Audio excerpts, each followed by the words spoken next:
I may. Good evening, commissioners. Let's check, we're all set there. Okay, good. So we're live on our live stream. Good evening. Because I can't hear you. You cannot hear me? Is that better? I'll just stand closer to it. I'm trying not to take off my mask. So first of all, thank you for being here. I know it's awkward, in-person Zoom, masks, not masks, so thank you all. I'd like to make a couple of introductions. First of all, our corporation counsel is here with us tonight. Stu Weiss is up in the dais with you. He's our new corporation counsel. Feel free to introduce yourselves to him after the meeting. And also the planning department has a new staff member to whom I'd like to introduce you. He's not new to the city. He's been with us for several years, but we have been lucky to steal him. This is Thomas Maillard. And he has joined the planning department, and he'll actually be speaking to you a little bit later about one of the projects tonight. Thank you very much. Thank you. Okay, we're going to officially get started. I'd like to welcome everybody to the September 9th, 2021 meeting of the Waukegan Planning and Zoning Commission. Can we have a roll call, please? Here. Here. Here.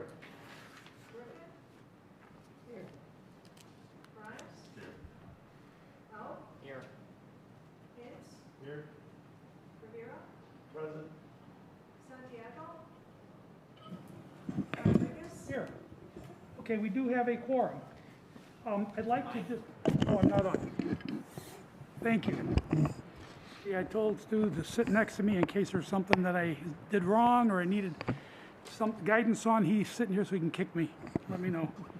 All right. Next item on the agenda is the approval of the May 13, 2021 minutes. So moved. Motion by Commissioner Grimes to approve. Do you have a second? Yes. Second by Commissioner Bill. Any comments or corrections on the minutes? Can we have a roll call, please? Anderson. Yes. Bill. Yes. Griffin. Grimes. Haug. Hintz. Yes. Rivera. Yes. Rodriguez. Yes. Motion carries. Minutes are approved. Okay, before we go any further, I just want to welcome everybody back and thank you all the commissioners who have been participating in all the meetings that we've had. It's been kind of a strange time over the last year and a half with the distancing requirements and the Zoom meetings, and we had some learning to do just to handle the meetings, and we thought it was going to be more, we'd have more problems than we did, but everybody cooperated. Mike Hill was always here, and Kathy was here always to make sure that everything went well and smoothly, and we were able to conduct all of the meetings without any major mishaps. So I just want to thank everybody who was involved in getting us through that difficult time. And now we're back, and we can go back to, well, I don't want to say normal times, but things are starting to get a little bit more like the way that they used to be. So thank you all, commissioners, for all that you've done and your dedication. We've always had a quorum. That's one thing I've got to say about this group here. We've never had a problem. I remember in days past when sometimes we'd be sitting around waiting to see if we'd have that fifth person for a quorum. We never have a problem with this group. We always have almost everybody. Every now and then somebody's not able to make it, but most of the time everybody's here, and it's a very dedicated group. So thank you all. Audience time, item 3. This is an opportunity for anybody here in the audience who would like to address the commission on anything that is not on the agenda. Okay, the reason I say that is because as we go through the agenda items, at the appropriate time, you will be able to comment on the items that are on the agenda. So this is an opportunity for anybody who would like to address the commission on items that are not on the agenda. Is there anybody? Okay, thank you. Moving on, old business. Is there any old business that we need to discuss? No? Okay, moving on to new business. We have 5 items on the zoning calendar, and basically there are 2 projects. Okay, so the first one is item 5.1, zoning calendar number 2635.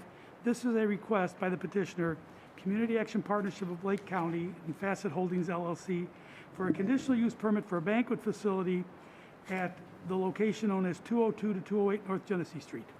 Who is going to present on this? Are you the only one that's going to present? Or are there other people here with you that might also? No, just one other staff. One other staff? Well, why don't I swear you both in so that in case she wants to say something she can't without having to be sworn in later? Can I get you both to stand, raise your right hand? Do you swear or affirm that the testimony you're about to give is the truth, the whole truth, and nothing but the truth? Okay, please proceed. And when you come up to the mic, please give your name, and even though some of us know you, please give your name and your affiliation to the project, okay? Thank you very much for allowing me to present this afternoon. My name is Mary Lockhart White. I'm the Executive Director, CEO for Community Action Partnership of Lake County that was established in 1964 under the Johnson administration.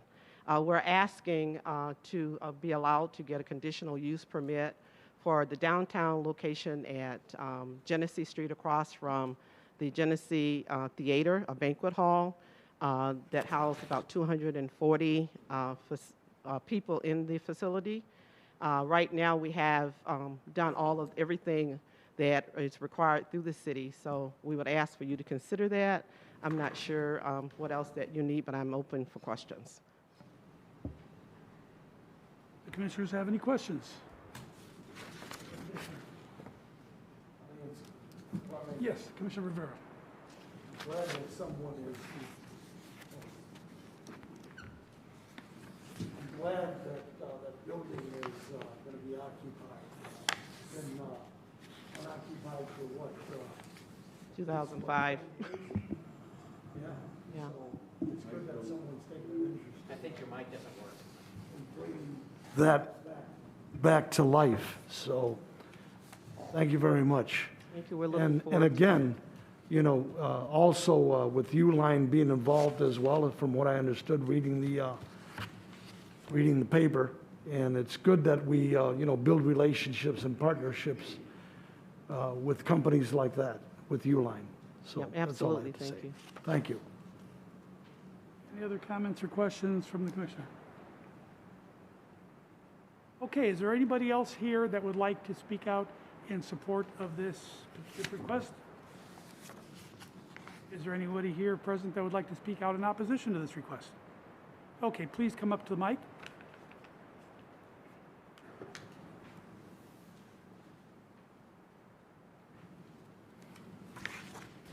Please raise your right hand. Please raise your right hand. Do you swear or affirm that the testimony you're about to give is the truth, the whole truth, and nothing but the truth? Yes. Okay, please go ahead and speak and let us know your name and your affiliation to this. Thank you. I'm Jim Damiano, representing Horse Feathers at 129 North Genesee Street, just down the street from the Genesee Theater and diagonally across where CAPS wants to put this banquet facility. We don't want to oppose this. We want more businesses in downtown Waukegan. The only reason we're opposing this is because of the way the city of Waukegan has deployed parking. By not enforcing metered parking and not having metered parking after 5 p.m., it creates a situation where our business loses money. I've provided documentation to the prior administration and the current administration showing, with example of the Genesee Theater, how the patrons prefer street parking over lot parking. They take up spots that our customers would normally use. Our revenue is down 20 to 80% when there are events at the Genesee Theater. Bringing in potentially 250 people from 7 a.m. to midnight, I realize it won't be all those hours, but still, is going to negatively impact our business. We support the expansion of that area and this organization, but the city has to start looking at the parking situation in their downtown area and correct that so that all businesses are best served, pardon me, and all businesses can be successful. If the parking situation changes, we adamantly support this proposal.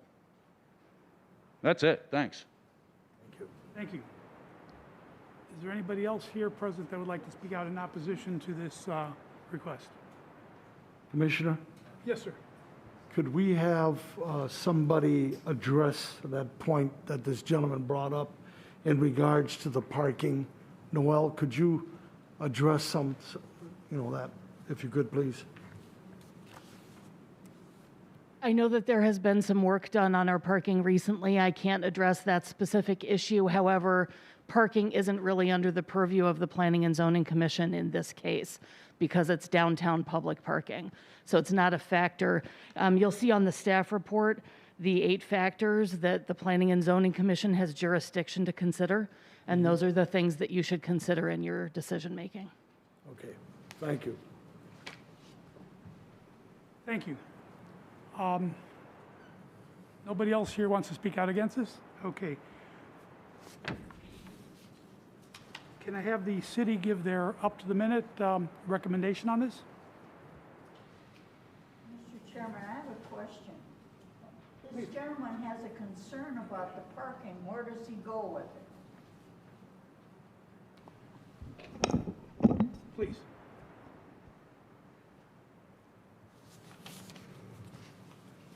That would be a matter that's appropriate to bring before the city council when this matter moves forward to the Community Development Committee and the full city council.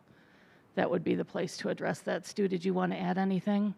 Yeah, the city just re-examined its parking regulations, and I think one of the things to keep in mind is that during COVID, a number of communities decided to either waive or cease enforcement of parking regulations because use of the right-of-way, whether it be for auxiliary uses for food or beverages, beverage service was being done. As we return to normal, I think there's going to be a greater focus on ensuring that, as people come back to the downtown, that they have a place to park. And I think that that's something that can be brought up at the city council.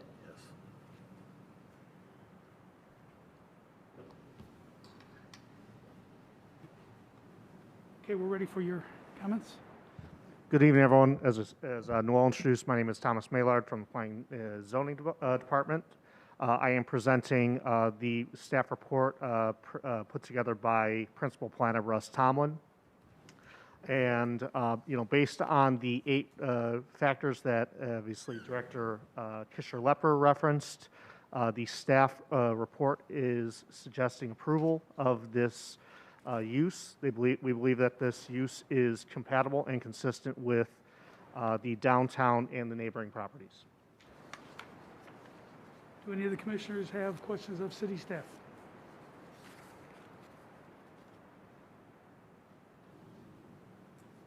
Okay, thank you. And we do have one letter of support for this project, 2635, is that correct? Yes. This is from Jonathan Gaskill, 128 North County Street. He says he supports it, anything to improve business downtown. Okay, at this point, I would like to ask for a motion. Now we're changing back into the previous format. Before, while we were on Zoom meetings, we were saving all the voting till the end, but now we're going to go back to the old procedure, and we're going to have the vote right after each presentation. So would anybody like to make a motion? Motion by Commissioner Haug to recommend approval of the request. Do we have a second? That is correct, yeah. I'll second it. Second by Commissioner Rivera. Any comments or questions on the motion? Can we have a roll call vote, please? Anderson, Yes. Hill, Aye. Griffin, Yes. Grimes, Haug, Yes. Ince, Yes. Rivera, I vote aye, and especially I want to see that the parking issue is seriously, taken, and that, we take care of that issue. Because I think it's very important with regards to the rest of the businesses in the downtown area. So I vote aye. And also, gentlemen, we just give the recommendation to the city council. So that is my recommendation. Thank you. Rodriguez, Yes. Motion carries. Thank you. Good luck with your project. What is the next step now?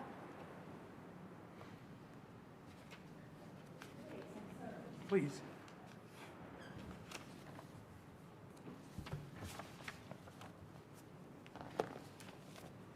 So this project will advance to the Community Development Committee meeting, which will be on Monday, the 4th of October. In this room between 5 and 7 p.m. We'll know the Friday before what time that meeting will start. Okay, thank you very much. Congratulations, good luck. Good luck with your project. Okay, the next item, there are actually 4 different calendar items, but it's all for one project. So what we're going to do is to ask that the presenter or presenters make their presentation touching on all of the items, but we are going to vote on them all separately. Okay, they're all going to be handled as individual items that require a vote separately and individually. So let me just read what the items are. Zoning calendar number 2636, it's item 5.2. It's a request by the petitioner Joel Kennedy for a text amendment to sections 10.3-4 and 13.2 to allow outdoor storage of semi-trailers as a conditional use and define such use.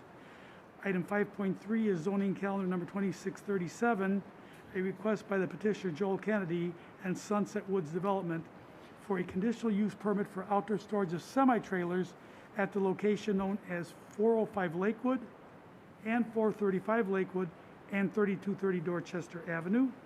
And item 5.4, zoning calendar number V-2-21, a request by the petitioner Joel Kennedy and Sunset Woods Development for a vacation of Dorchester Avenue at Dorchester Avenue between Lakewood Avenue and vacated Spalding Avenue.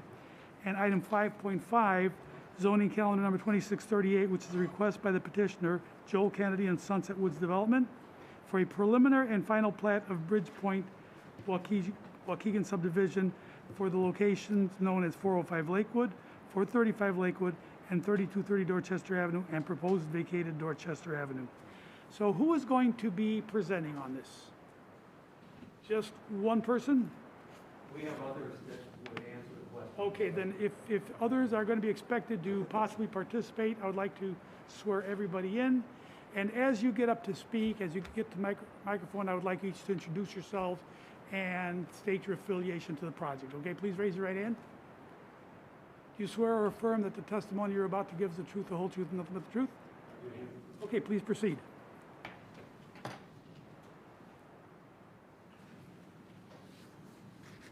Good evening. Let me know if you can hear me. I have a mask on, and it's. Yeah, we're all struggling with that. Okay. My name is Jerry Callahan. I'm with the law firm of O'Donnell Callahan LLC, which is situated in Green Oaks here in Lake County. The subject, and this evening with me on behalf of the petitioner, is Ryan Kennedy. He is here representing the owner. The subject of the hearing is about, oh, by the way, we thought we were going to be able to show some exhibits. They're not that important. They're only just to give you an overview of the property. I think you have them in your packets, so I apologize for that. The subject of the hearing is about 7 acres on the northeast corner of Lakewood Avenue and Brookside Avenue, which is north of Washington and west of Green Bay Road. The property is currently used as a contractor storage yard. It's located in the I-1 restricted industrial zoning district, and it's been used as a storage yard for quite a number of years. The petitioner is requesting, as mentioned by the chairman, 4 different approvals. The first one, and I think everything is founded on approval of the first one, which is the zoning text amendment. And the text amendment is to 2 sections. The first one is the definitions section, which would add outdoor storage of semi-trailers as a principal use in the I-1 zone. And it would be a principal use that provides outdoor trailer parking for a specific occupant of a building that is not located on the same lot. And then, as mentioned, we are requesting that a text amendment be granted that would list outdoor storage of semi-trailers as a conditional use in the I-1 zone into that table. The text amendment is necessary because although semi-trailer parking or storage is common in the city requires a principal building or use to be located on the site in order to have trailer parking as an accessory use. The text amendment would make trailer parking a principal use under certain limited conditions. Those conditions being first, that the trailer parking can only be approved to serve the occupant of a building that's on another lot, which is what we are proposing here, and we'll get to that later. The second condition on this would be trailer parking as a principal use can only be approved as a conditional use. So there would be no as of right use of property in the I-1 zone. Anybody who wanted to do this would have to come before this commission for you to hear it, and then the city council to decide. The second thing we're requesting is a street vacation of the unimproved Dorchester Avenue, which cuts through the middle of the site. It's on paper. It's not developed. It never has been, as far as I can tell. It goes from an east-west direction, roughly right in the middle of the site. Dorchester does not come in from either side either, so it's really just a paper strip. I think Dorchester is located west and is improved, but it doesn't come near this property. We're asking also for a plat of consolidation under your subdivision regulations. The site's currently comprised of several lots, so we're petitioning, or the petitioner is asking, that it be consolidated into only one lot. And then finally, we're asking for a conditional use approval for outdoor storage of semi-trailers on the subject property. As I mentioned, the text amendment is kind of the foundation of the other requests that we're making. That's why we're here. We want to be able to put outdoor storage of semi-trailers on this property. Now, the specific purpose of this request is related to a development that this city approved in 2014. Council annexed and zoned 225 acres to enable bridge development partners to develop the Bridgepoint North development on the former Cardinal Health campus over on Waukegan Road, just south of the Foundation Square. The project that Bridge developed there is wrapping up right now. It's been wildly successful for both the city and for Bridge. Over 3 million square feet of new buildings have been built there in a relatively short amount of time, and then about another 500,000 or 600,000 square feet of existing buildings have been rehabbed. So you have about 3.5 million square feet of warehouse distribution, light manufacturing, that type of use. And so there's one building that remains. Oh, by the way, Amazon, who is the proposed user of the building we're talking about tonight, took the first building at Bridgepoint North, which is over 600,000 square feet. So Amazon has had a presence in that development since the very beginning. And this is the last building that is being built by Bridge, and it's over 300,000 square feet. Amazon is leasing that last building. However, Amazon's use of the last building needs a location for parking of semi-trailers. There's no location at Bridgepoint North. If there were a location where this could be accommodated, they would have used that, but there is no property left there. This use was not anticipated at the time when the building was under construction, and then Amazon came and said they would be interested in the building. I know Bridge looked at other locations in the city and just could not find any property where this use could be accommodated. So if the city approves the text amendment and the conditional use for the subject property, the conditional use would only be for Amazon. If Amazon were to vacate the site over in Bridgepoint North, the conditional use would terminate. We understand that that's how this would operate if approved in the city. So in other words, it would not run with the land. It would be specific to Amazon. So as long as Amazon, and we have a representative from Amazon who's going to speak this evening, he can tell you, the jobs are going to be created there, and it's an important facility for them. So, but if they vacate the site over on Waukegan Road, they would no longer have the right to use, the occupant of the new occupant of that building would not have the right to use this property. They'd have to come back here if they wanted to, and they'd have to petition you for the same thing that we're doing tonight. Now, I would like to touch a little bit on staff reports because I don't know if I'll have an opportunity later. There were two of them. One of them recommends denial of the text amendment because trailer parking should be accessory to a principal use rather than a principal use of its own. Trailer parking can result in impacts such as traffic and noise. Trailer parking doesn't require investment in the city. It doesn't have a building, and it's not a good use of the land because there's not a substantial investment, although I think the investment mentioned was $4 million in the application, if I'm not mistaken, and that there are residential apartments to the east.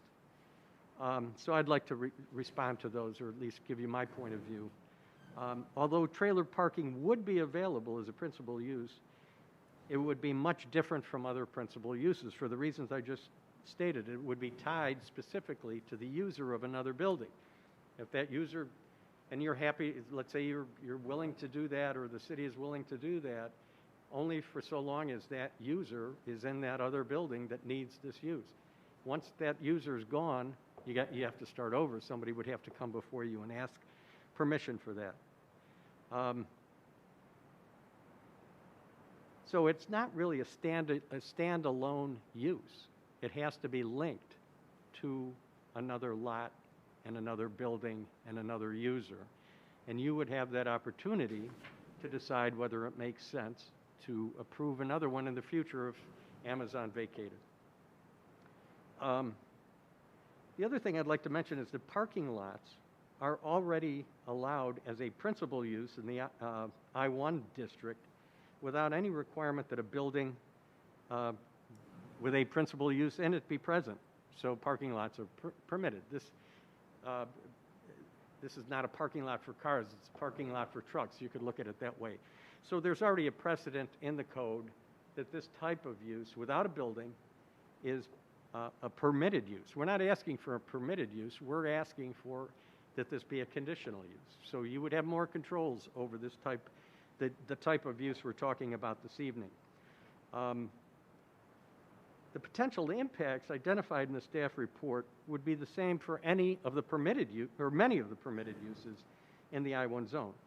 So I'll give you a couple of the permitted uses where you can just come in and get a building permit and build one of these. You can have cartage and express facilities, which I take to mean trucking and whatnot. So that's a permitted use in the I-1 zone. Warehousing, storage, and distribution facilities are another permitted use. Again, a lot of trucks connected with those uses. Trailer parking already occurs in the city. In fact, Bridgepoint North has over 400 trailer parking spaces. I'm not talking about loading docks.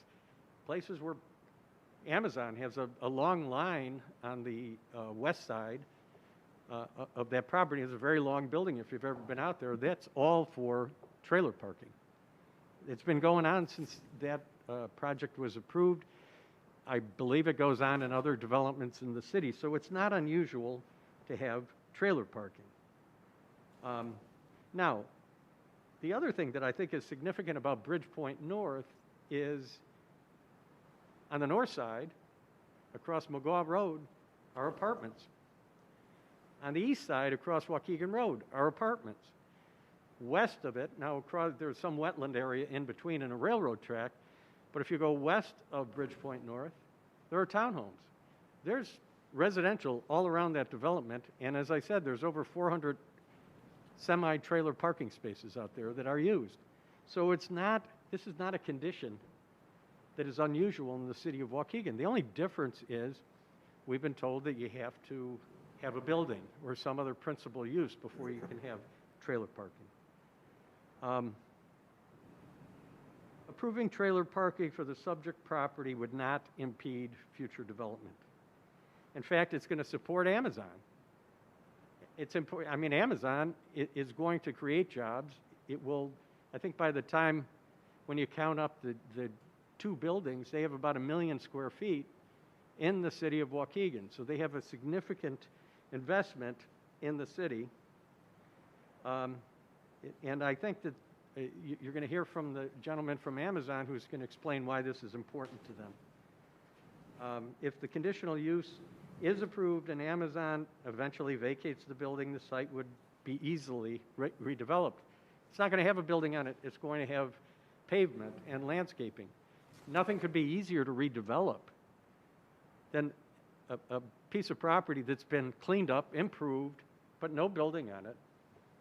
You know, it's basically a development site waiting to happen. So if a developer came along or a user came along that wanted to build a building on it, it's tailor-made for that. But in the meantime, you have this linkage between Amazon and this site that's important to the company. Now, the second staff report asks you that if you recommend approval of the text amendment, that you continue the hearing if the Plan Commission, so that the city can retain consultants to address the reports and plans that are in the application. We respectfully request that you not continue the hearing if the text amendment receives a favorable recommendation. This hearing's already 2 months behind. The petitioner initially filed an application for trailer parking through the PUD process at the direction of city staff. However, after about 2 months, the owner and petitioner was told that was not the appropriate way, that you have to do it through a text amendment, so here we are. So, as I said, Amazon has leased the building, they're ready to go. They need to know whether or not they're going to have this parking. And by the way, the city's had these plans and reports for months. If they wanted to have their own consultants, they could have done it months ago, and the developer, the petitioner, pays for the city's consultants. So it's not like the city is going to be investing money and wanted to wait. They had the opportunity to do that before. And finally, I want to say about the second staff report, there's a list of standards in there for conditional uses. Those are not standards that are in your zoning ordinance. I don't know where they came from, but the copy of the zoning ordinance I have has different conditional use standards. So I don't know what, if you do consider a conditional use, I'm not sure you ought to be using standards that are not in your zoning ordinance. Now, as I mentioned, there are plans and reports that have been submitted. They're in the packet. They've been on file with the city for months. And I just want to introduce who prepared those. The traffic study was done by KLOA. Mike Worthman from KLOA is here. The civil engineering plans were prepared by Spaceco. Brett Duffy from Spaceco is here this evening. Ryan Garner from Shiner Acoustics who is an acoustical engineer, prepared a plan. Now, Ryan is not here this evening. We apologize for that. We found out today that he's in COVID quarantine. He came into contact with somebody who had been infected. He doesn't have COVID. He hopes he doesn't have COVID, but we told him, no, don't come. It's not the right thing to do. So he's not here this evening. And then finally, Catherine Talty, the landscape architect, is here as well. So because all those plans are in the record, and I know you've had the opportunity to look at them, we were not going to have each one of them get up and summarize what they did, unless you want them to do that.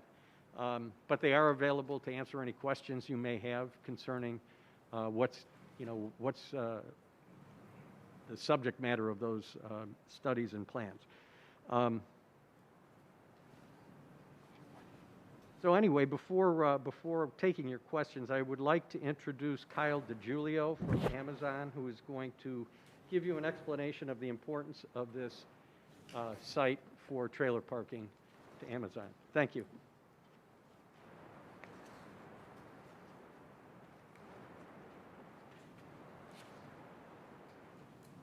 Everyone, can you hear me? Great. So my name is Kyle DiGiulio, a member of Amazon's economic development team. So I'm part of Amazon's public policy team, and it's my role to support our projects in the Midwest and Canada, although I'm based in the Chicago area here, so not terribly far from you all. First and foremost, I just like to thank the city of Waukegan for being a great partner with Amazon. We've been here for quite some time.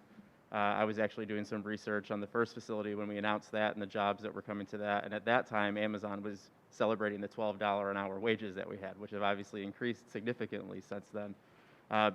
That commitment and the relationship we've had with the city is really what is one of the factors that drove the second facility in the park there. I think it's important to kind of step back and understand what this new building means to us. And the easiest way to describe that is in the context of ordering something from Amazon. So I hope some of you are already Amazon customers. If you order something from us, that item lives in one of our large fulfillment centers. You may have driven past one in Kenosha. We have another one in Oak Creek. So when you order it, that's where that item lives. This new facility here is not where that item lives. This is a middle mile piece where items are brought in from nearby fulfillment centers, including, in some cases, our existing fulfillment center in Kenosha, which handles heavy and bulky items. Items are brought into there so after they've already been packaged and boxed. Those are unloaded via trailer, sorted by our associates working inside the building, which we contemplate happening here at a building we call MKE6.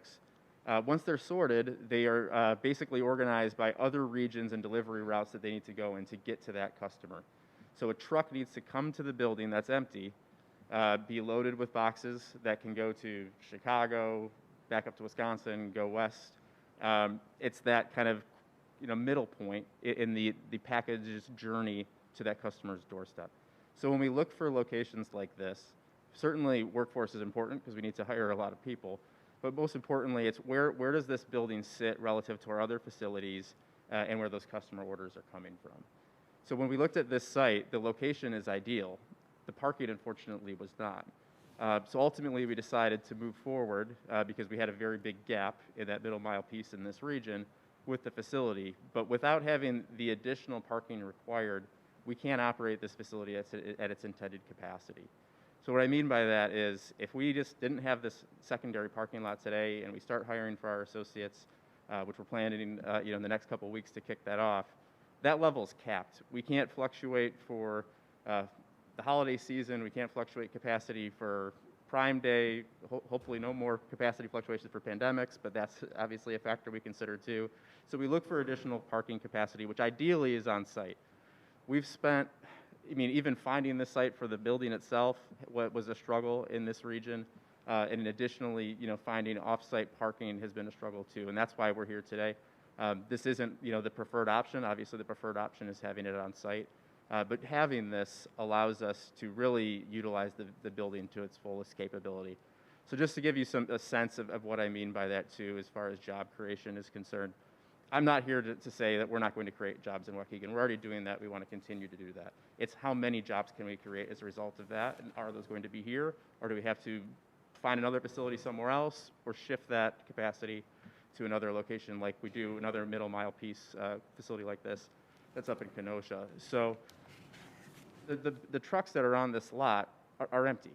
There's not inventory staying there. Your packages aren't sitting there. The whole reason that they are there is to be picked up by a trailer and then come up to the facility and bring that volume out of that building into delivery stations. If we can't do that, then I have no reason for as many people it's pretty simple, to be sorting those packages, preparing them for that last mile piece of that package's journey.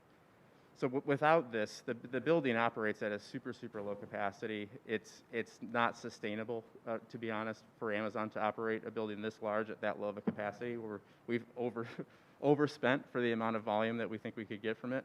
I'm happy to answer additional questions, but as far as how this operates and where we've done this elsewhere, if it's helpful. But ultimately, if we can't get that volume of trailers into the facility from this parking lot, it really prohibits us from that growth, especially around the holiday season, where I just as a proxy looked at some similar type buildings. I mentioned we have a similar one in Kenosha. We have another one in Crest Hill, further south in Illinois. Last year alone, in November, we hired 1,000 seasonal employees at that location. And a lot of those people have converted to, full-time and part-time roles at Amazon. We can't do that here if we don't have that additional parking to accommodate that peak season. So thank you for your time. I'm happy to answer questions later on, but thanks again. Thank you. Is anybody else going to present? Mr. Chairman, as I mentioned, sir. if you have questions, we have the consultants here. And if you'd like them to summarize the reports, they can do that. I didn't want to take up time if you didn't think it was necessary. I'd like to ask if the commissioners have any questions of the petition. I have a couple of questions, being that I was in that business for 35 years. First of all, you're not unloading anything on Lakewood. No. Because you don't have a dock. This will be for trailers, and you will take them back and forth as needed, right? That's correct.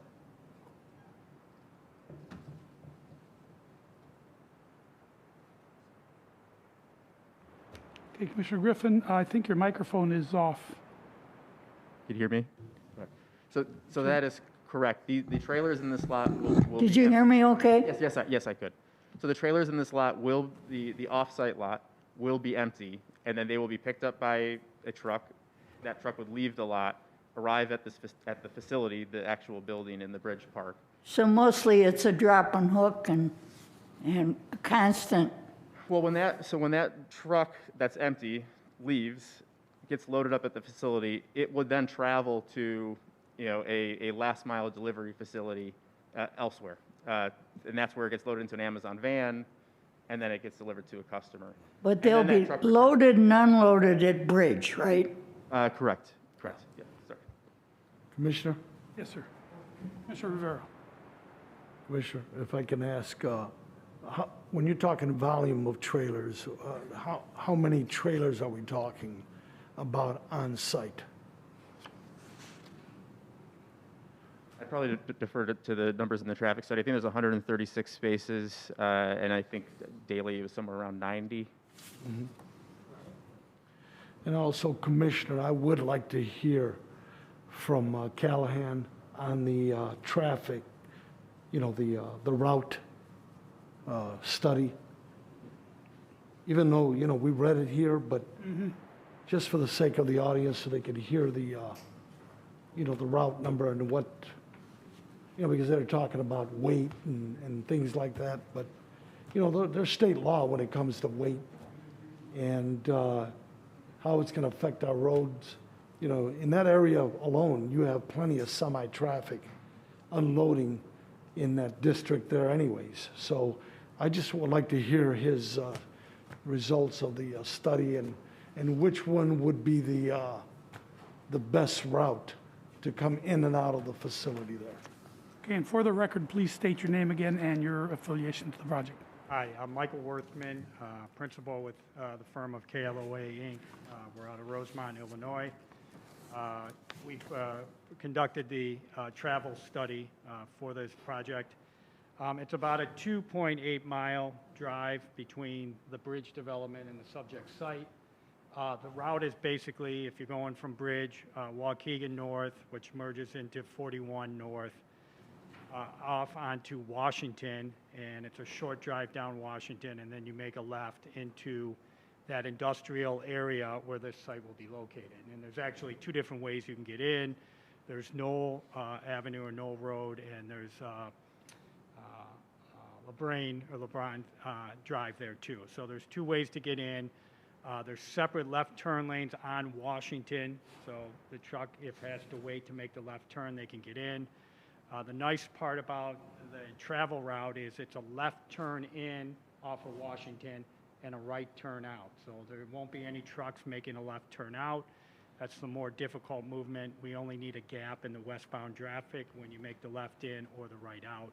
The route back will be Washington. You'll take the loop ramp onto 41, which merges off onto Waukegan and down Waukegan to the Bridge development. When you're at the Bridge development, all the trucks will exit via signalized intersection on Waukegan Road. I counted that in the path, there's maybe 5 signalized intersections that they have to drive through. So it's a pretty quick and easy path. As you've heard, we're talking about 92 trips, semi-trailer trips, to and from. They'll probably be split 50-50. But most of these are in the overnight hours. 66 of them is projected to be between 6 p.m. and 7 a.m. And so most of them are overnight hours. They're projecting about 26 from 7 a.m. to 6 p.m. So you're looking at maybe 1 or 2 an hour traveling back and forth. Let me see if I had anything else for you before I end up.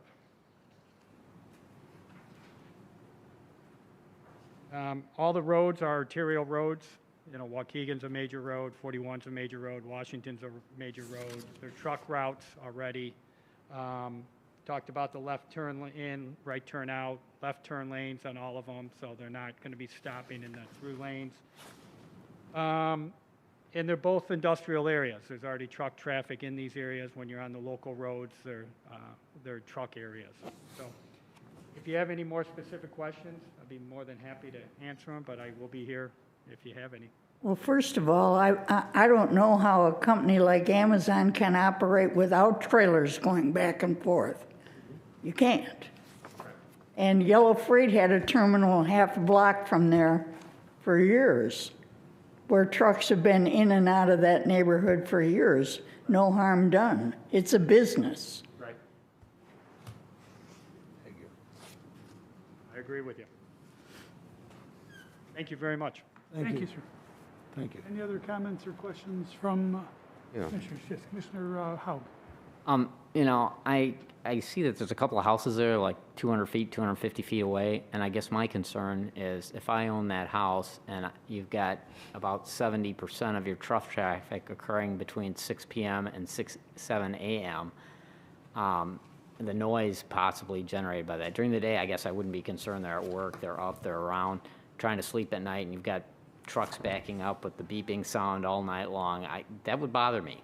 And can you address that? How you're going to mitigate that potentially?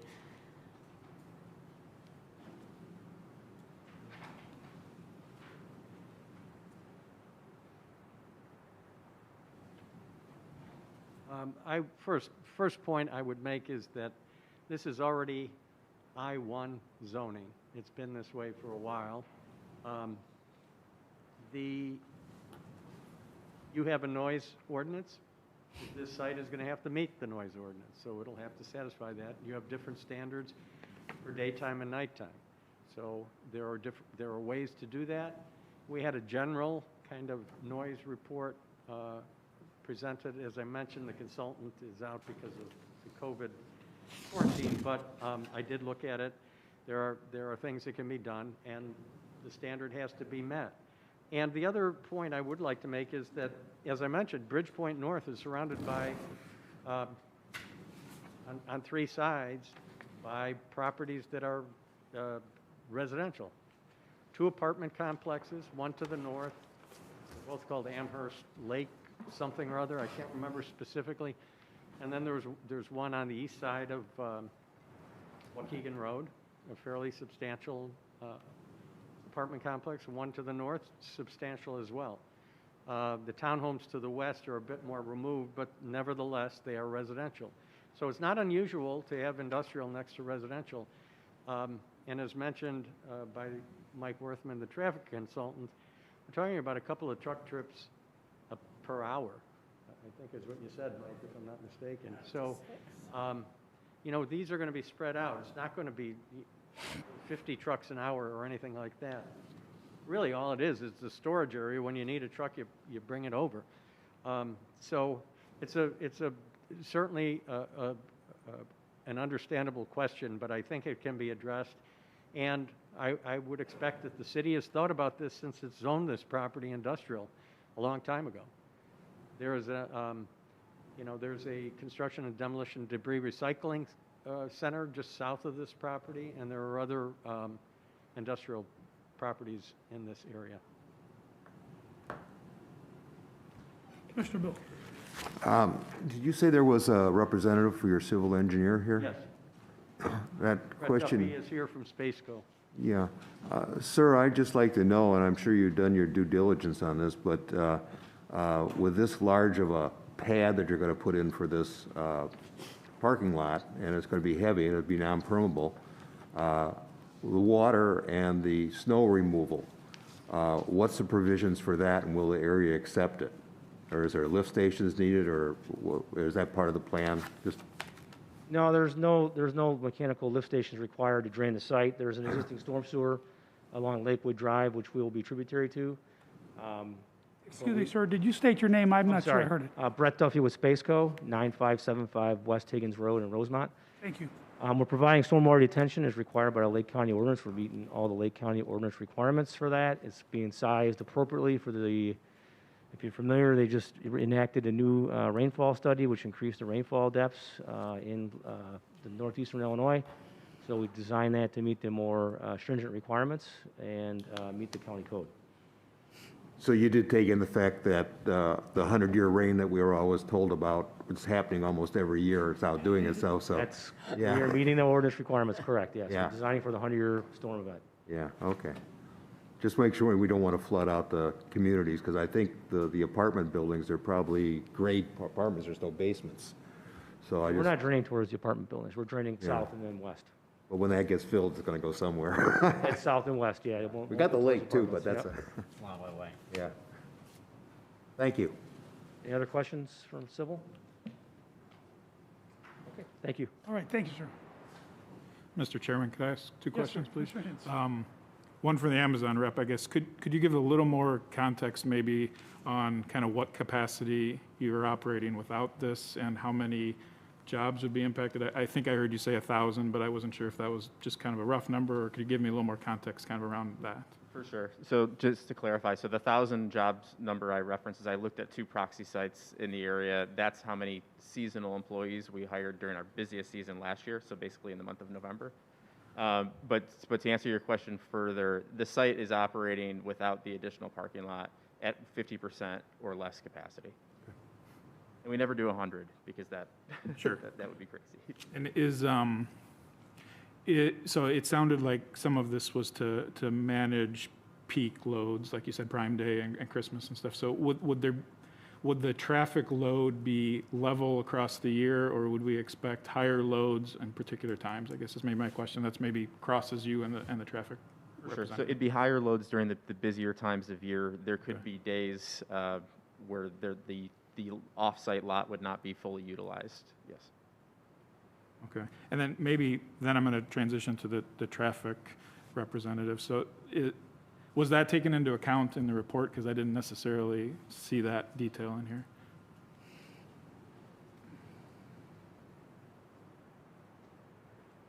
I believe the average, the 93 is the average over the year. Sure. I can't confirm that, but I think it is the average over the year. We You know can where look you into know what that the for you. peak is? Because I mean that's probably your worst case then. But I'm not sure, do you? Yeah, so every spot's utilized during that peak time, they're saying, Okay. so. Okay. 93 is, 135 spaces, so it lines up pretty good. yeah. That one other question. So I've done the left turn at that location at 6 o'clock in the afternoon, and it's fairly busy there. So that seems like a challenging piece to me. I realize most are after that, but could you give me some context that would help me make a decision on what it would be a cutoff point for where you would need a traffic light versus, or recommend a traffic light versus a left-hand turn lane? We didn't do any traffic volumes or any counts at that location, but I can tell you that given the area that it serves, and there's a lot of dead ends back there, and Oakwood goes up, but that's about it, you're probably not going to meet the volumes to warrant a traffic signal at that location. So the nice thing about the left in and the right out is you only need a gap in the westbound traffic. You don't need a gap in both streams of traffic. So that helps tremendously. Sure. And then you get the gaps due to the light at Green Bay Road. So when Green Bay Road turns red, you have gaps in the traffic stream. Okay, thanks. Mr. Chairman, I have one more question for Mr. DiGiulio. When's the last time you If, ran in 1,000 jobs? if this site isn't approved for Amazon for how would that affect the jobs, you know, in terms of the jobs here in the city of Waukegan? It would, so I think the number we had shared initially was somewhere around the range of 800 for this facility. It would cut it back to probably closer to 500. And that's just an estimate. There's a lot of other factors that go into it. Where, for example, where else can we direct that capacity to? Can we fill those jobs in those areas? Or could we identify an alternate offsite lot to serve this, which we've tried for a very long time in camp. Yeah, I mean, I was pretty excited when I saw the headlines state 800 jobs for the city of Waukegan, so. Thank you for pronouncing my name correctly, too. Thank you. Any other questions from the commissioners? Okay, does that conclude your presentation, or was there more?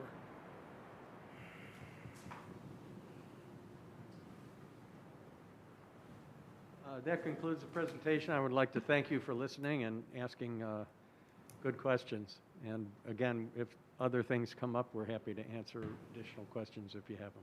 Thank you. Thank you.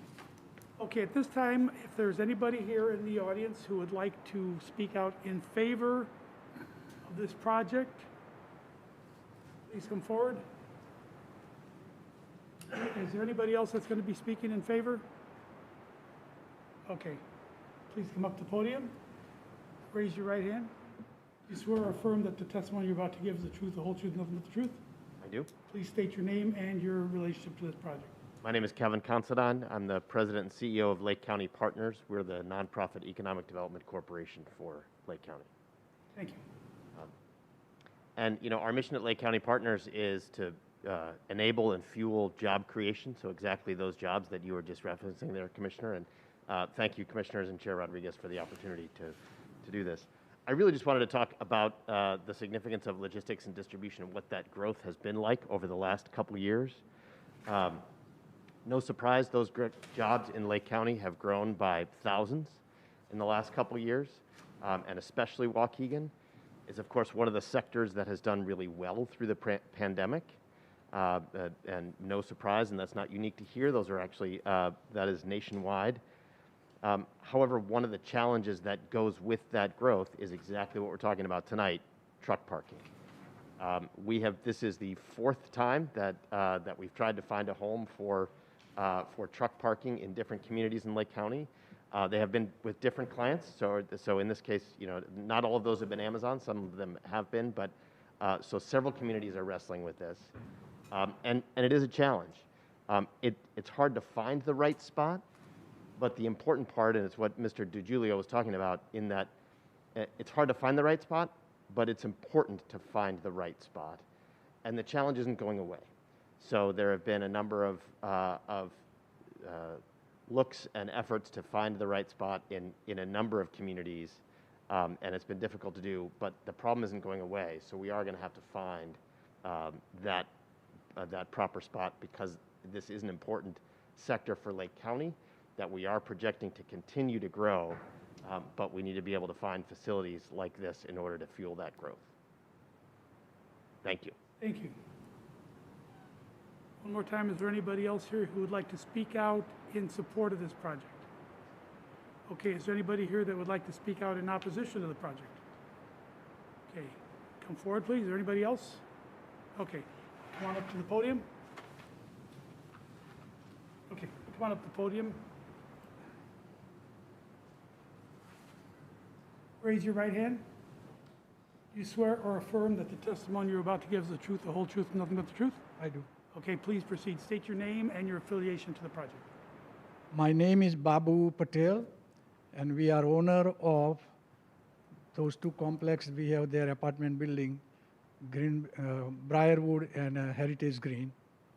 This is immediately to adjacent a property, what they are talking about for development.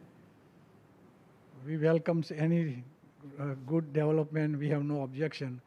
Objection of here have been not heard from them at all, that how pollution will be they addressing, how they will be addressing the noise. In two complex, we have almost 525 apartments, plus other those residents are there. There's almost about over 300 apartments. So we are talking about almost over 850 unit family living there. They are large unit. They have the family of 3, 4, 5 members in a apartment. So we like to get little more time and understand more. What they had made the presentation today is not satisfactory to us at all as a environment-wise, as a noise-wise, as well also those trucks are, how often they just say, 2 truck, 1 truck in hour. There is from 6 to morning there is only 12 hours, not 98 hours, So we like to hear and we like to help them if it's possible. We want to have the dialogue with some kind of design, print, architect, rendering. And today you give the permit them to build. Tomorrow, who's controlling them? Nobody. Those driver, already Amazon drivers, we have found little more rougher than others, like an UPS and FedEx. And that's a real experience I'm talking about. If you want to call and make the complaint that your driver is not behaving right or they have rough drivings and stuff like that, there is no one to respond to you and stuff. Also, from the Green Bay going south, next to the Ramada Hotel, there is a street. Many times in a traffic time, people who want to cut, they are using that street. And due to that use, there is a lot of kids are there coming from the school and everything. And we see more often come close to the accident. And sometimes parents have to stand outside to make sure so that children don't get hurt. Those are issues we have, and we like to make it sure before answering those issues and without not having the dialogue, this body, I will ask them to hold any kind of decision in a favor of this development. Thank you. Would the petitioner like to respond to Ms. Patel's concerns?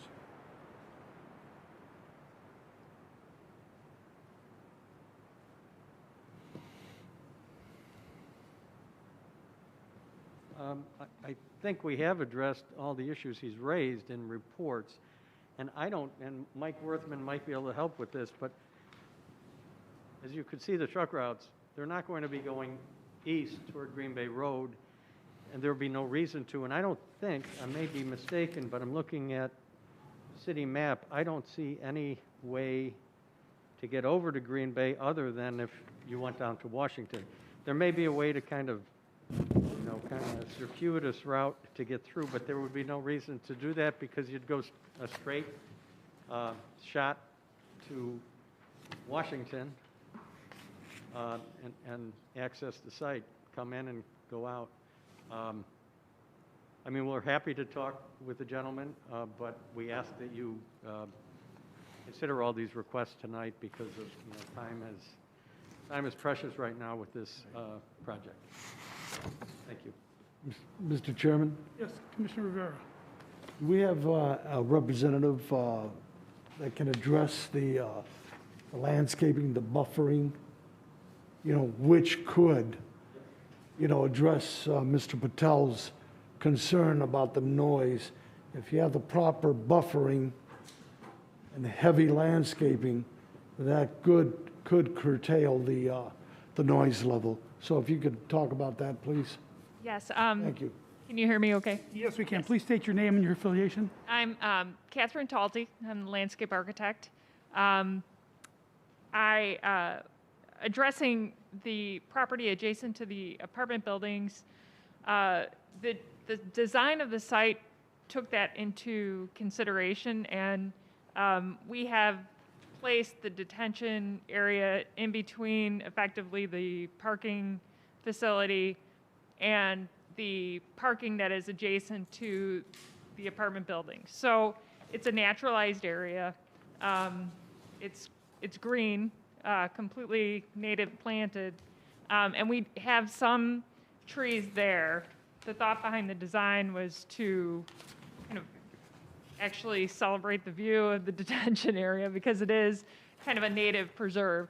And then just north of the detention is existing plant material that's to remain, kind of an overhead sort of existing vegetation, tree type vegetation. So we do have some trees proposed along the detention area and the parking. We can add some evergreen in order to preserve, kind of deaden the noise a bit. I will say landscaping is not necessarily, the perfect answer to that, but that's definitely something we can add to the plan that would help satisfy some of the noise. What about fencing? What about fencing? There is existing fence. Is that fence appropriate for what they're going to have? It's a security fence, so it's intended to provide security to the trailers that exist on the lot, that will exist on the lot. It's not a solid fence. It's a metal picket fence. Yeah. One other point to consider is, as Catherine mentioned, the detention is on that side, and I don't have a precise measurement, and maybe you. 170 feet to the property line. It's 170 feet to the property line from the parking area, so there is also a distance buffer, which should help considerably. The property to the south of the detention is not part of the site, so we can't speak for that, but what the owner controls, they designed it in such a way as to try to take that into consideration. Thank you. Al, you just want to say? You have a question?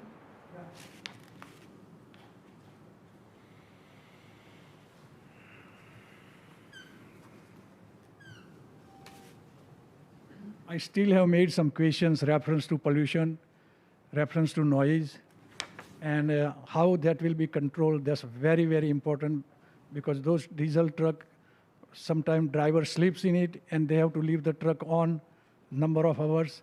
So that creates also pollution.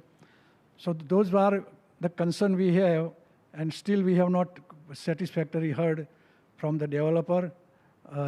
So if they want to make the short extension on this hearing, we'll be available next week sometime to sit down with the developer and check out everything, how the truck will be coming in, how it will be going out, how many will be parked at night, how many truck will be have the engine on and off, which will determine that what kind of impact will be, because there is a children in those apartments, there is a family working, get up early in the morning.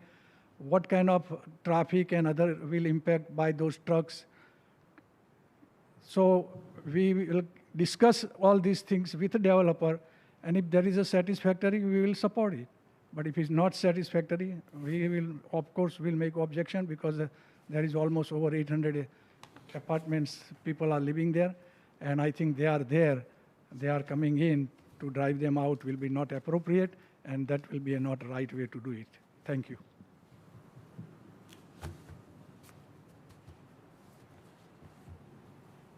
I do have one thing to add. I was informed that the fence along the north, south, and east sides is a solid wooden fence. So there will be a fence installed there. Thank you. Okay, we're going to still get the city's position on this, but before we do that, I have one letter of objection. Well, I have three letters of support, all from Mr. Joel Kennedy, from representing three different addresses: 3230 Dorchester, 534 Lakewood, and 405 Lakewood.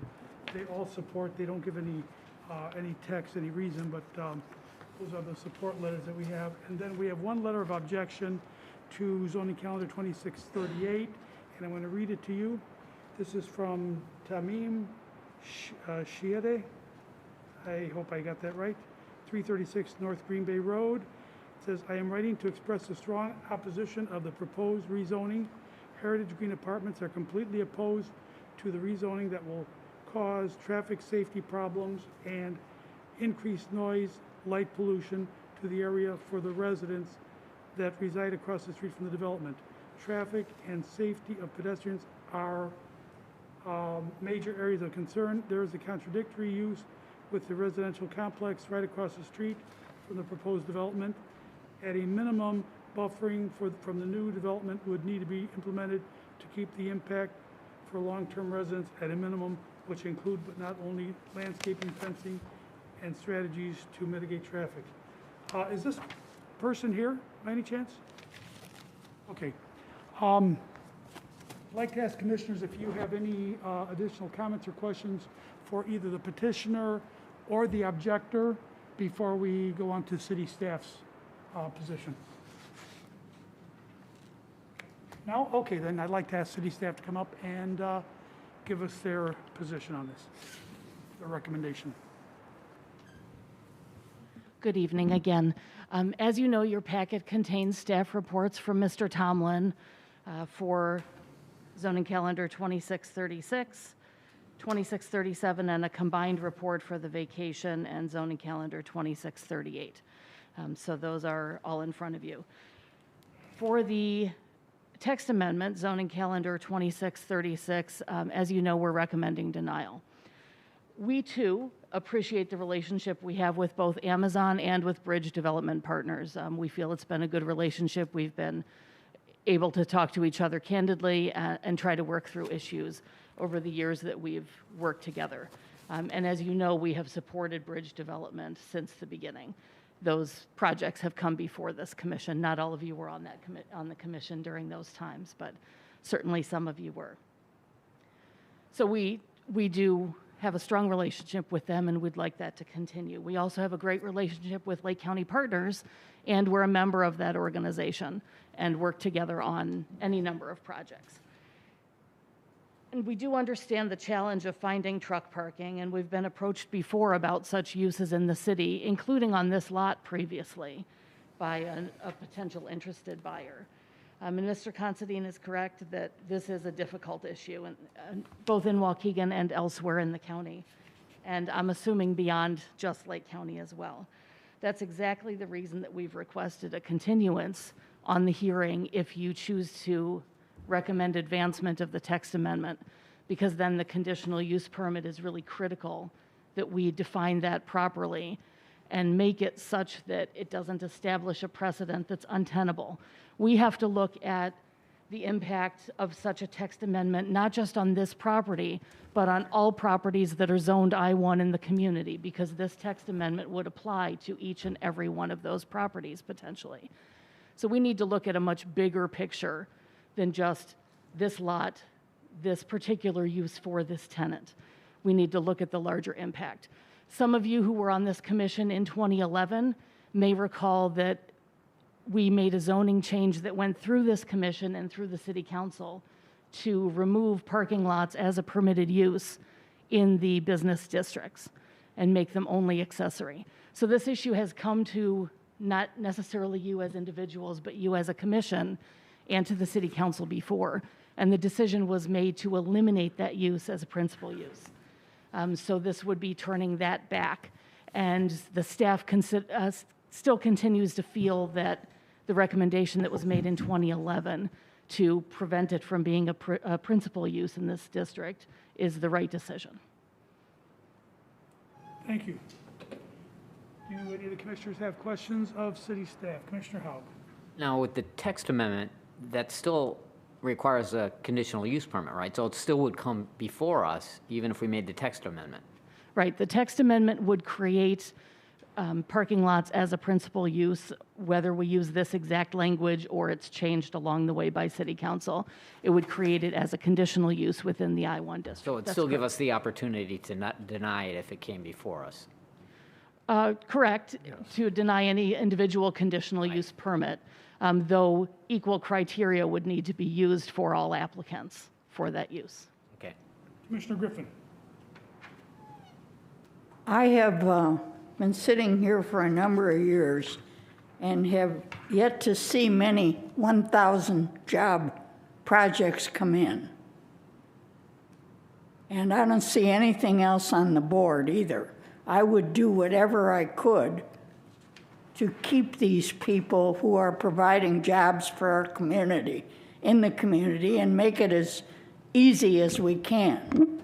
Now, regarding the zoning on Green Bay Road where there were former car dealers, they're parking buses and trailers and everything back there. I don't recall the zoning for any of that. So this is already there. It's abutting this property. So I don't really see what the harm is here. This isn't a permanent parking lot. This is going to be functioning all the time. Code enforcement is addressing the issues you raised on Green Bay Road at that particular I'm not property. understanding you. I'm sorry. I'm sorry. Code enforcement is working to address the issues that you raised on Green Bay Road, though that is a separate issue from this. And we agree that Amazon is an important community partner and member of our community. We appreciate the relationship we have with them. We certainly appreciate the go jobs anywhere. they have provided in our community. Believe me, they can go anywhere. I understand that, and they are elsewhere also. I don't know if you do. Thank you. Anybody else? Commissioner Rivera. You know, I went by the site today, and I checked it out. And when the staff is saying that that this project here, this parking lot, would impede the the neighborhood, I find that kind of, I think it'll bring a vast improvement, because what I saw there was, believe me, it wasn't a nice sight to look at. So I think this would be a vast improvement. And second of all, I think it's important that we continue developing these partnerships, these relationships with companies like Uline, companies like Amazon, Abbott Park, Walgreens, Walmart. I mean, it's very important. Why? Because who benefits from this? It's the city. It's the city of Waukegan that benefits from this. And who benefits also from this is our local businesses. Our local businesses that have been here for many, many, many years. So this is an opportunity to utilize a piece of property that has been there for 40 years, not developed. Now this could be something that's not only essential for the community, for the area there, but for the company too, the relationship that we're developing with Amazon and what Bridge has done there too as well. So, I for one would recommend to move this forward. I mean, you had the petitioner provided everything that you needed, the staff needed to know. So I don't know what else we have to do, in terms of seeing something like this, especially with, with a company like Amazon. This is a great partnership, and I believe we should still continue this wonderful relationship that we're having. So I would so move to continue this process towards the city council approval. So You would. We're not at that Thank point. you. We're not at that point yet. not at that point, but I'm just giving you my But you would when the time came. my points. So let the record show. Commissioner Bill. I would just like to mirror Mr. Rivera's comments on that. On our letterhead, Waukegan, City of Progress, I think we have to take a little bit more important attention to that. During my life here, last 72 years, I've noticed a lot of changes, and some of them haven't been progressive. They've been declining. And this is an opportunity to get on a boat that will take us a little bit further. And I think we owe it to the citizens to look at this and recommend it. Thank you. Okay, Noel, I'm sensing support from the commission for this project. Would you please reiterate what you would like to see if it appears that the commission is going to recommend approval? Sure. Our request is that if you recommend approval on the text amendment, that you hold the other items in committee so we can present you a more detailed recommendation on the conditional use permit that addresses all of our concerns And we would like to have the traffic and noise studies looked at by experts beyond our own expertise so that we can make sure that any conditions reflect factors that are beyond our expertise as well. Okay, so you would be asking that we just vote on item 5.1, and if it passes, then to hold over the other items until... That would be our request, yes. Okay. You, of course, can vote however you want to. And Right. Mr. Chair, could I ask one question? Yes, sir, please. City? So the petitioner made a statement around the length of time that it's taken to this date, and now you're kind of asking us for an extension, which obviously, in a business environment, I think time is of the essence. So could you at least respond and give me some context on, why the process seemed to take so long, and now you're asking us to extend it further? Sure. We had received an application, as was stated previously. We had a meeting with staff and attorneys, several representatives from the applicant's team, with a number of folks from the city side, and had a discussion about our position on it. They subsequently withdrew that application.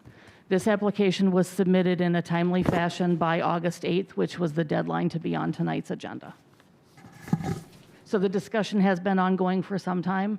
We've had a number of chats and meetings about it, formally and informally. We've shared our position on it very clearly from the beginning so that they would understand that it isn't about Amazon. And in fact, I think because it is Amazon is the reason that it was not such an easy no. We have made a much easier no any number of times since 2011, since that amendment was made to the zoning ordinance. But we do consider them a valuable partner in the community. We do want to work with them. We did try to find a way to make this work. But yes, this application was submitted by the August 8th deadline to be on this agenda for September. I would like to ask the petitioner, what is the time frame for this, and is time of the essence in this case? And if this were to be held over another month, would that impact the plans that you have, the timing that you require? Yeah, a couple things. First of all, there is a signed lease, so Amazon is in the building. The problem is they cannot, and we have, if we push this down, we're pushing into the holiday season, which has an impact on the number of people they can hire.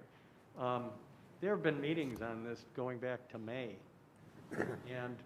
and there was an initial application filed for a planned development, because I wasn't involved at the time, but that is what the direction was for the way this had to be approved.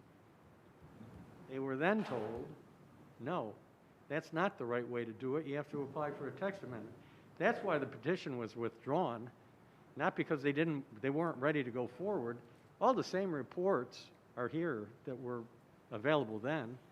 So it was, and again, I wasn't involved early on in the process, but that is what I've been told by the folks involved on the petitioner side. So, Yeah. and maybe it was the wrong way, but they thought they were following the direction that was provided. I'm not sure my question was answered. Yeah, I mean, go ahead. I can't speak about the business, the Right. Amazon business. So I believe I mentioned earlier, so we're planning to start hiring for what we call our Tier 1 associates working inside the building in the next couple of weeks here. And as we do that, as we ramp up the facility, as we ramp up to our busy season, we need to have some level of certainty. What does that ramp look like? If we don't have this lot, we still are going to hire in the building, obviously, but then it plateaus to a level that is lower than what we'd achieve. So ideally, we'd like to have this lot. Well, we thought we'd have it already. We thought we'd have it when the building launched, but we need it before the holiday season. So your plans are contingent upon for this holiday season here. The lot that directly influences our ability to fully staff the building for peak season this year. Yes. Okay. Any other comments or questions from commissioners? Yeah, I have one more Okay, One more. Commissioner Go ahead. Grimes, and then Oh, Commissioner. go ahead. Yeah, I support, from Alderman Rivera, and I've gotten a couple of phone calls as to the great relationship we have with petitioners, and I think that's really important. And I'm sorry. Mr. Grimes, your mic's on. I'm sorry about that. It's on now. Green, right? Can you hear me? Yeah. Yeah, that's basically what I'd like to say. I'm in support of it from what I've heard. It's just that important. Okay, thank you. Commissioner Rivera. I have a question for Noel. When she's talking about, to get additional expert, you're talking KLOA. That's a pretty reputable study. So company, so I don't know can you explain to Absolutely. me? Yes, we respect KLOA very much. We've worked with them directly ourselves. Yeah. But it is not unusual in this kind of case for the city to hire its own people through an escrow provided by the developer to ensure that we have a full understanding of that study with the assistance of a neutral party. My question is, why wasn't this done in the beginning of the whole process? The studies were completed at our request after we met with them and said, if you want to move forward with this, we will need to see a traffic study and a noise study. So those were completed later in the summer at our request, and they were submitted with this packet in August. Now, I don't know how long the applicants had them, but my understanding is that we received them with the package in August. So who would pay for this study that is required that the city wants to get? Yes. Who would pay for that? So the applicant team has provided an escrow in accordance with our cost recovery ordinance. And we would use that money to pay for this. In the event that we don't do that review, we'll refund that escrow to them. And if we did the review, we would refund any remaining balance after we have hired our experts to review. Commissioner Anderson. As I look at this project, and I'm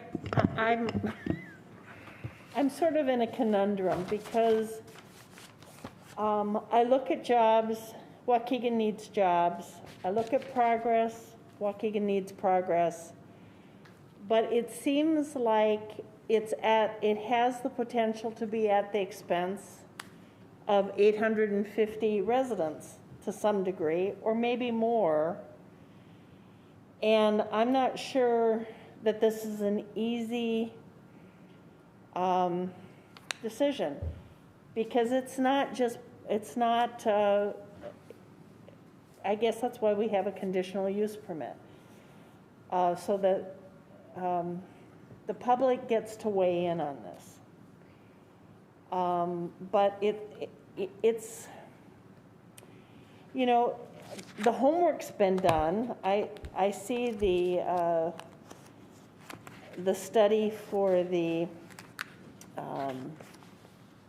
traffic was dated May 21. So people have been working on this now for, 4 months, 5 months? That's a long time, especially when you're talking about business. And I'm surprised maybe they haven't been looking at other places. And maybe you have. And as Mr. Considine said, it's, truck parking is probably a problem. I'm not excited about having Waukegan being the truck parking lot of the world. And I'm assuming that that's partly where planning and zoning staff are. On the other hand, I think it's a specific need, and it may not be truck, just like other lands in Waukegan, it may not be truck parking forever. I mean, what was here 100 years ago isn't here now. So I don't know what I'm talking myself into, because I don't think I have a decision here. But I do think this is part of our conundrum. And it is a constant conundrum in our community, and it's unfortunate. But as I look at it, I think I go for the jobs. I think that has long-term benefit to the people who live here, and it is those people who move this community forward. And Mr. Kennedy has been here for a while. He's hung in here with the community for a while. This is not a foreign investor who we have trying to get to Waukegan because our land is less valuable than some of the other North Shore communities. So there's a part of me that says, let's support somebody who's local, who's been here for a while. Another reason why, I kind of look at this and say, maybe this isn't 100% where we want it to be. Is it 80%, 75%? Is it 30? I don't think it's 30. I think it's closer to 70.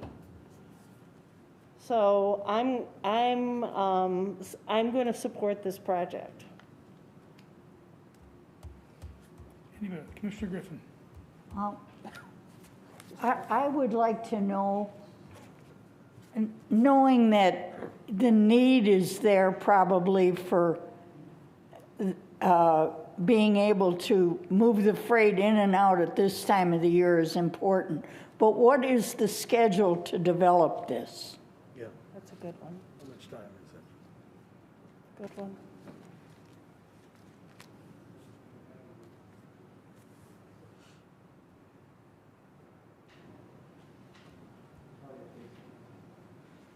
I didn't stand up earlier, so I probably didn't be sworn in. Nick Siegel with Bridge Development Partners. And you were sworn in? I was not sworn in. Oh, you were not sworn in. Okay. Please raise your right hand. Do you swear or affirm that the testimony you're about to give is the truth, the whole truth, and nothing but the truth? I do. Okay, please proceed. The schedule, and my involvement with the project is I'm the Chicago regional partner. I've been running the Bridgepoint North project. I helped identify this site. I've not been involved and will not be involved in the go forward on the Lakewood lot, really just with the existing building lease that they're calling MK6. Please get closer to the microphone. Sorry, I'm not good at the mask. I've been involved with the existing building that Amazon's calling MK6, Bridgepoint North Building 9. I'm not going to be involved in the go forward of the lot with Amazon, but I have been involved in helping plan the construction and some of the timing with that. So the goal is ASAP, right? And when we came forward in May, the goal was to have the lot fully operational by the end of the year. We have a schedule that showed completion by the end of October. That's obviously not going to happen at this point in time.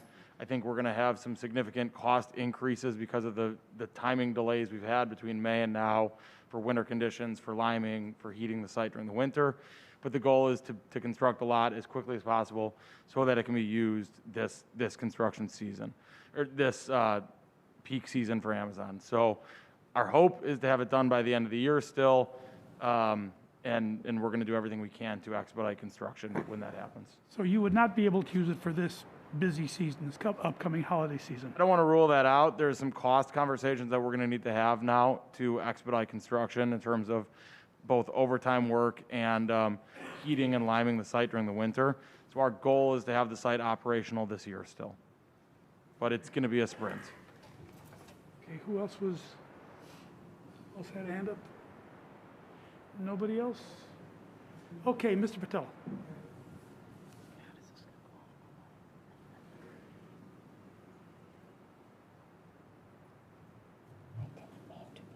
See, hearing from the chamber here, that looks like we are against the job. No, we are job creator. Me, my partner, we build new buildings, retail shops, manufacturing, and I go through what they are going through many times with different towns and cities as well also. I had asked this body only one thing, that we just received a notice 10 days ago, and we have some issue, and if it can be answered properly, or it can be corrected properly. So in the future, we can be not overrun for anything. So this is, we will support if as long as something is good, we are for it.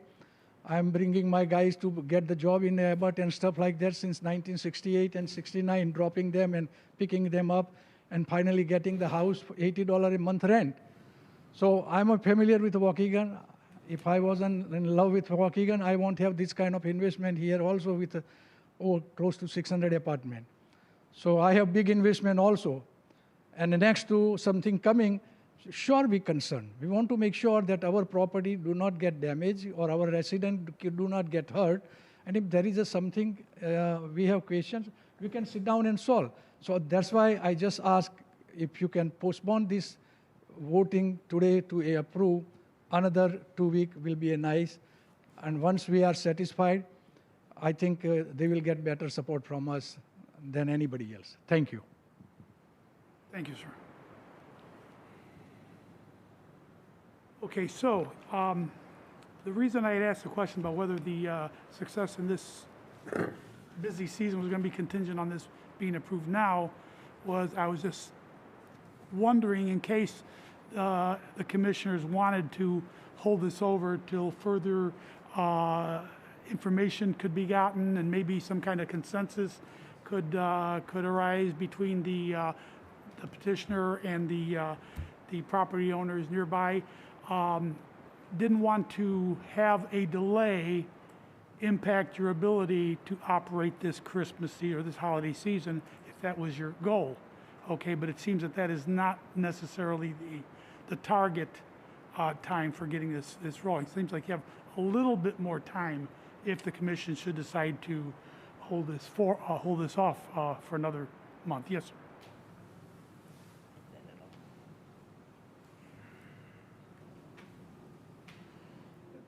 Just to add, to clarify too, so this lot is not just for the holiday season. This would support that job growth throughout the year. I understand So I that. get that will be exponentially higher in some cases, but it does actually allow us long-term to. Right, I understand that, but I mean, it just seemed that it almost seemed like a frantic situation where you were trying to get up and running so you could handle this holiday season, but that's not exactly the case.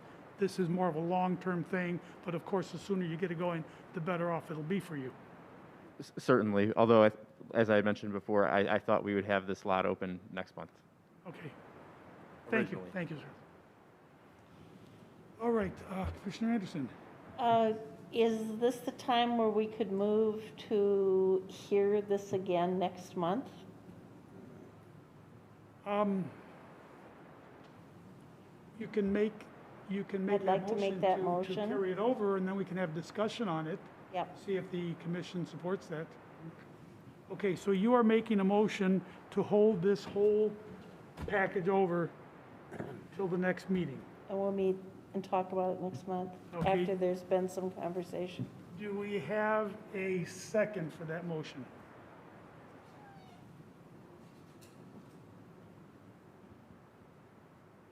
We do not. Okay. Then I would like to ask for, we're going to have to take these one at a time. Does anybody else have any other comments, city or the petitioner? Or no, nobody? Okay. We're going to take these one at a time. Item 5.2, zoning calendar 2636.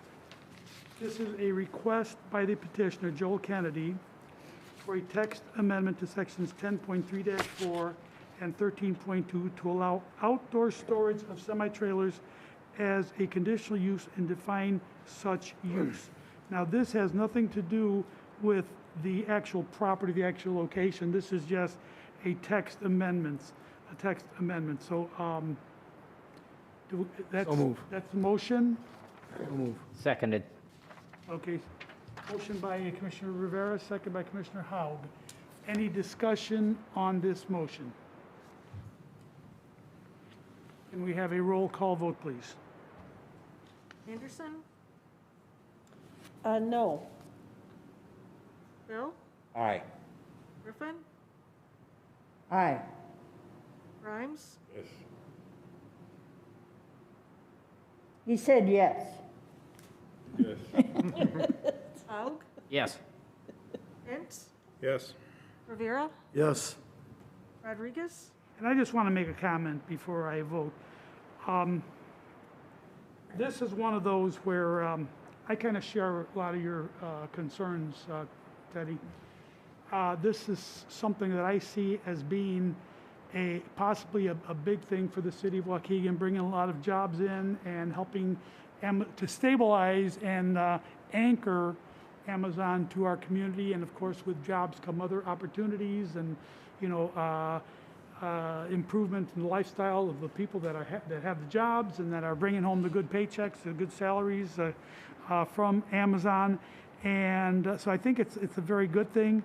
Is this the ideal type of use that we're looking for this area? Is this the ideal type of thing we would like to see? As somebody mentioned, we don't necessarily want to see Waukegan become the parking lot of Lake County. And the thing that I have noticed from all of my years on this commission and on the Renaissance Commission and all the other things that I've been involved in with the city is that you almost never have an ideal project brought to you. Okay?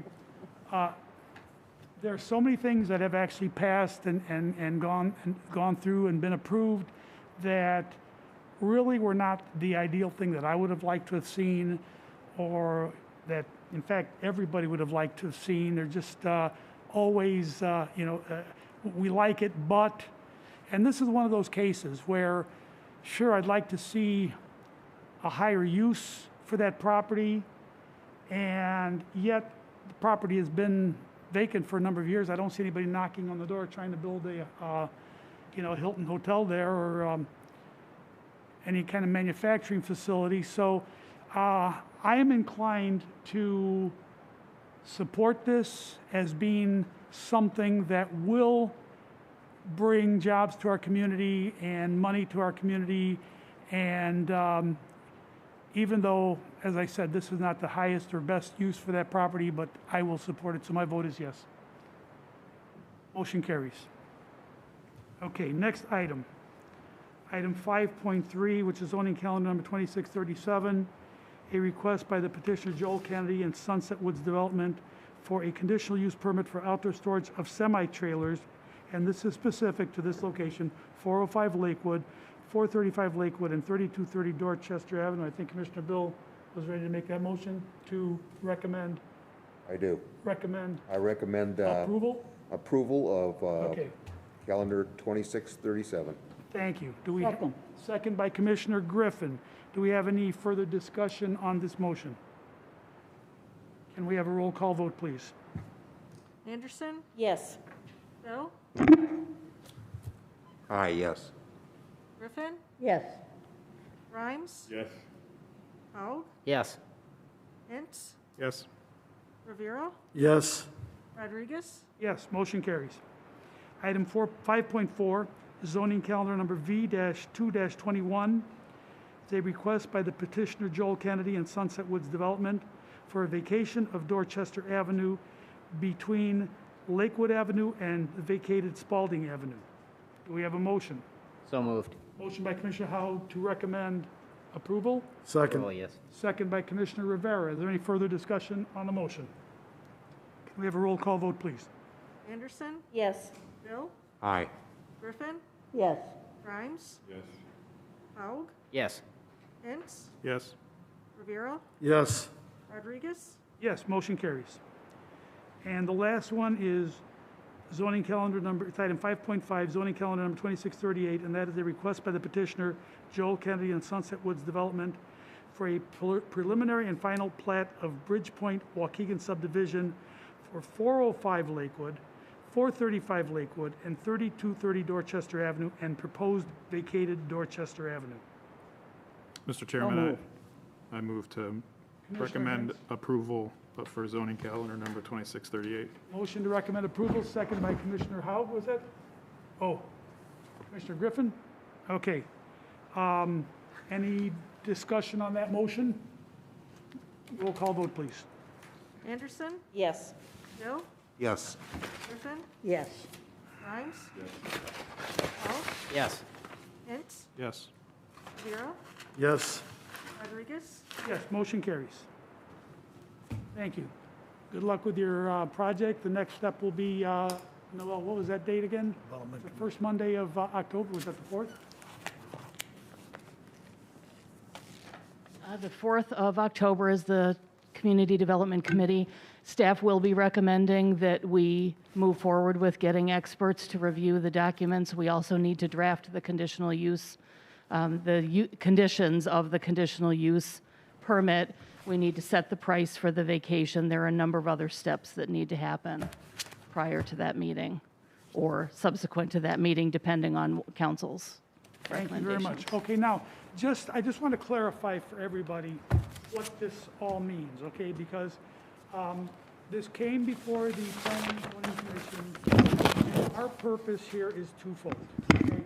Our first objective is to provide a legally required public hearing for any new projects of this nature, and that's what we did. We provided the opportunity for a hearing with the opportunity for the public to attend and voice their concerns, and we tried to do this all according to the procedure and the process, and so that it's a legal meeting. And our second purpose is to recommend, one way or another, recommend approval or rejection of the project. So the commission is recommending approval. It's only a recommendation. This goes to City Council, and City Council is the final decision maker on this. They will vote, and they could either go along with what this commission recommends, or they could vote completely opposite, okay? They're all individuals with different perspectives, representing different areas and different points of view, and so their decisions are going to be their own. And although they are not bound by what this commission has recommended, they still will take that into consideration, and that'll be one of the factors that they use in making their decision. So, with that, item 6 is informational items. Are there any informational items that need to be presented? No. Okay, item 7 is adjournment. Do we have a motion to adjourn? Motion by Commissioner Grimes, second by Commissioner Bill. Let's do a roll call vote for, please, for adjournment. Anderson? Bill? Yes.